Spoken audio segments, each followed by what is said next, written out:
Hello mga kapangaw, for today's video na magluluto tayo ng fried rice with seaweed. So meron tayo ditong garlic, egg, cooked rice, ham, at potato, and carrots. At syempre meron ding cabbage.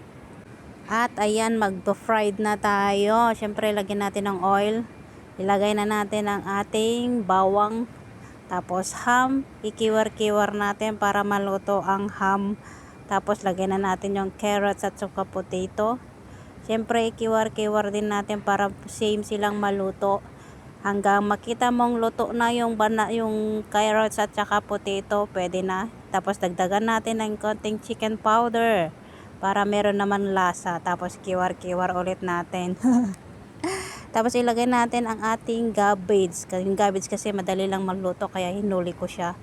Tapos ikiwar-kiwar din natin hanggang maluto din yung cabbage. Tapos i-set aside natin kapag naluto na siya. Tapos lalagyan pala natin ng soy sauce. Nakalimutan ko na. Tapos ikiwar-kiwar natin. And then i-set aside muna natin kasi luto na siya.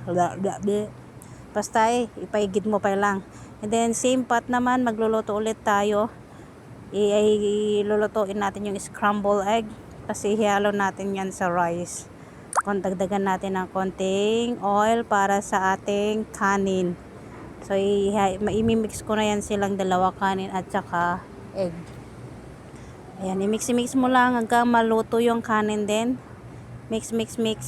Maganda to para sa mga bata. Fried rice, lagyan mo ng mga gulay.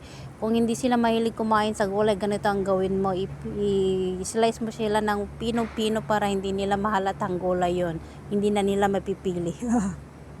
Tapos lagyan na natin ng konting soy sauce dyan.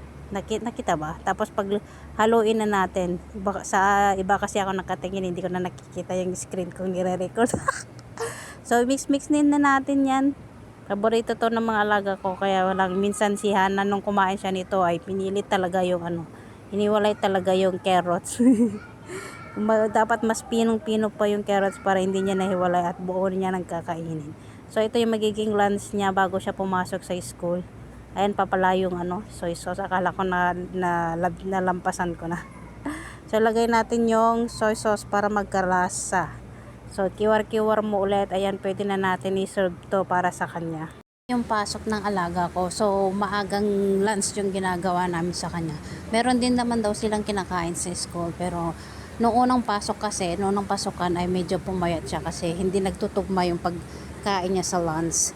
Kaya nilulutuan namin siya ng lunch bago siya umalis.